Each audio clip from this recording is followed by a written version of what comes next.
Hello guys, at mag-start na po tayo sa ating second video, stock update. And kung na-miss nyo po yung first video natin about top trending stocks today, so pwede nyo i-check sa ating channel. And of course, don't forget to subscribe sa ating channel. And pakipress na rin po yung notification bell para palagi po kayo ma-update sa mga bagong of course videos na i-upload natin everyday. And so minsan, hindi po tayo nakakapag-upload.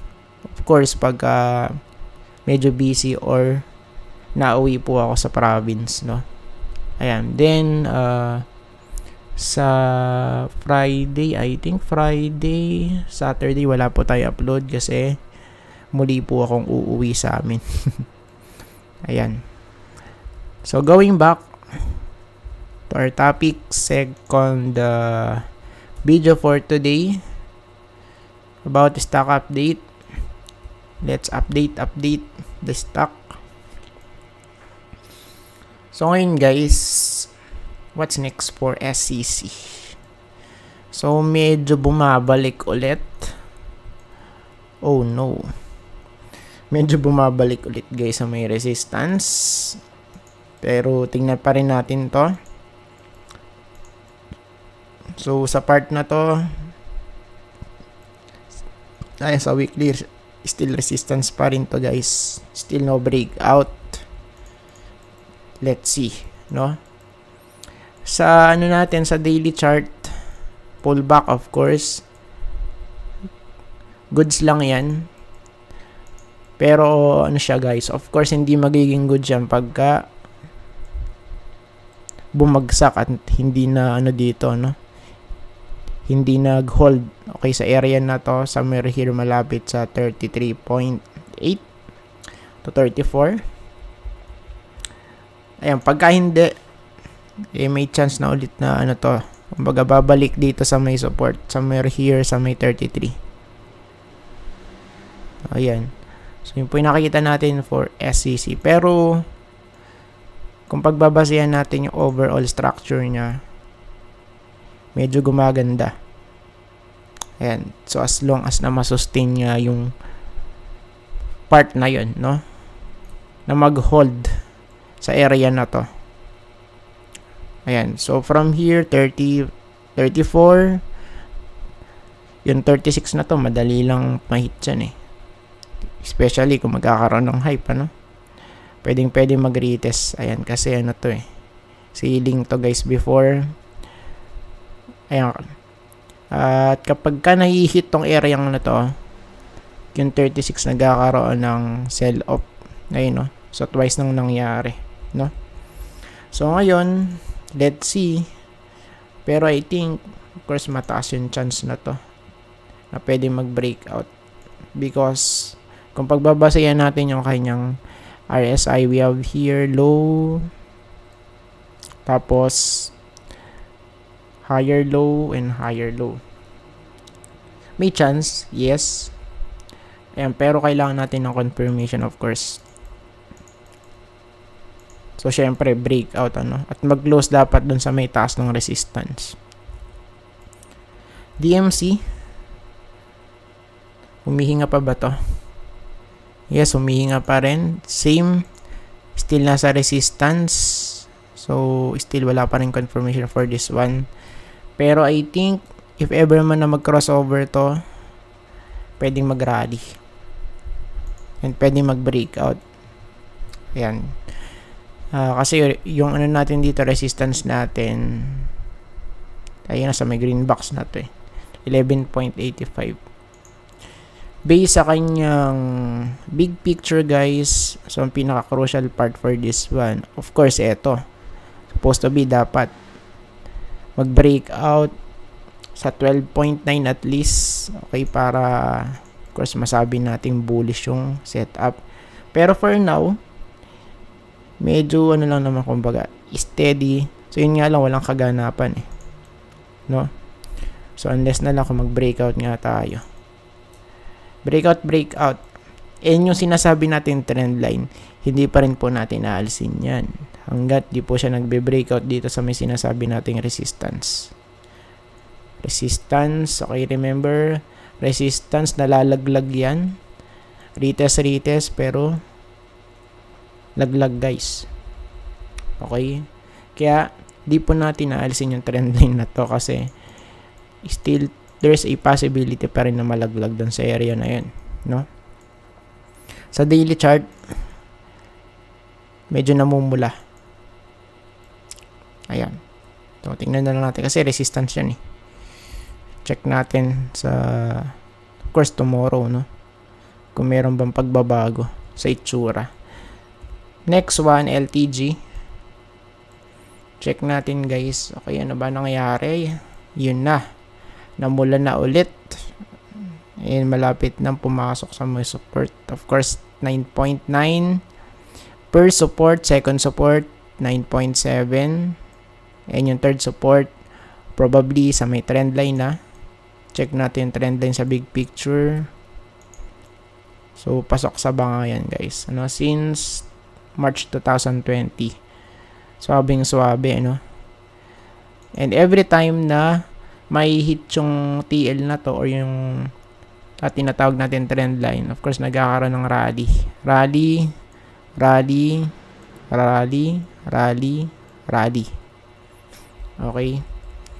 If ever man na ma-hit ulit yun, so, of course, mataas yung chance na magkakaroon ng bounce. Or yung tinatawag nating bounce play for this one, no? Daily chart. So, pwede pa rin tong ano dito, no? Mag-stay sa may taas ng 200. Pero para mangyari yon dapat mag-bounce at least sa 9.75 pataas. If ever man na malaglag ulit, no? So, yun yung case natin for this one. Ayan. So, let's see. LTG, then TL. So, ito yung medyo may katagalan na rin yung structure, no? Ayan, no? Diba? Medyo matagal na to. 2016, medyo, ano siya, of course, stagnant. Stagnant yung price, no? So, of course, pa-bounce lang. And, of course, let's see. Ayan, kasi medyo namumula siya ulit dito based sa weekly chart po natin. Pero hindi pa naman, of course, nagko-close to. Ayan. So, balik sa may support. So, siguro yung pwede natin makonsider na worst case is bumalik at mag-retest dito sa may trend line natin malapit sa 1,450. Ayan, plus confluence yan dun sa may ano natin, horizontal support. Then, at the same time, malapit dun sa may 200-day moving average. Base po ito sa weekly chart, no? Pagka chinek natin sa daily chart, of course, support na to. So, tingnan natin kung magkakaroon ng bounce play dito. Ayan, sa may loob ng green box na yan.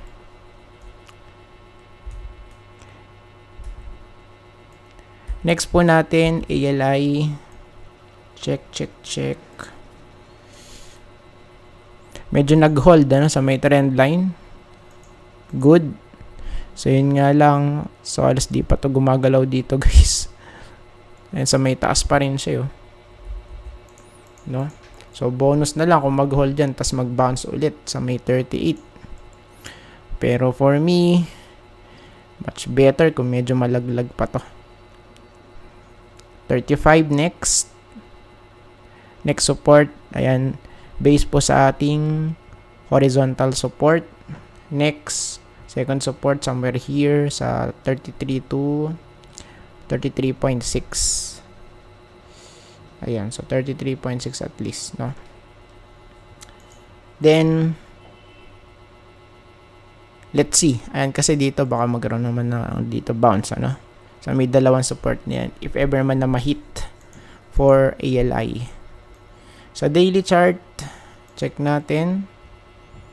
Oversold. Yes. Goods yan.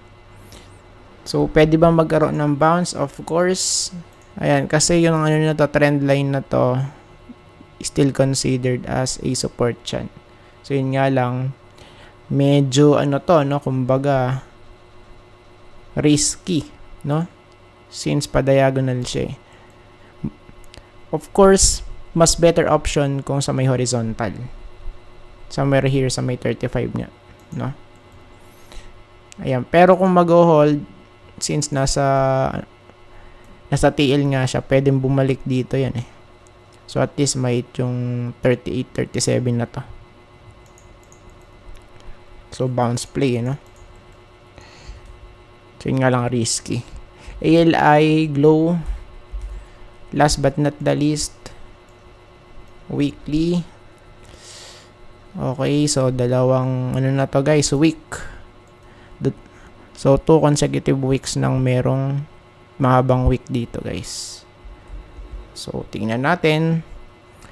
And kung magkaroon to na pullback somewhere here sa may 2,350 sa may loob ng green box, no? So syempre check muna natin structure. Still solid. Why solid? Series of higher lows and series of higher highs. If ever man na magkaroon ng pullback, so possible doon. And maybe divergence to. Lower high tapos sa may price action, higher high. Ayun o. Higher high, no? So pagka nagka-pullback to, it means goods lang yun. And kasi meron naman na tayo ditong possible bearish setup for globe. Sa daily chart, medyo namumula na siya. So I think ang minimum dito yan sa 2,350. Okay, tapos pwedeng mag-bounce, no? Short term bounce. And I think tapos na po tayo guys, at maraming salamat po sa panonood. See you po sa next video. Bye bye and God bless.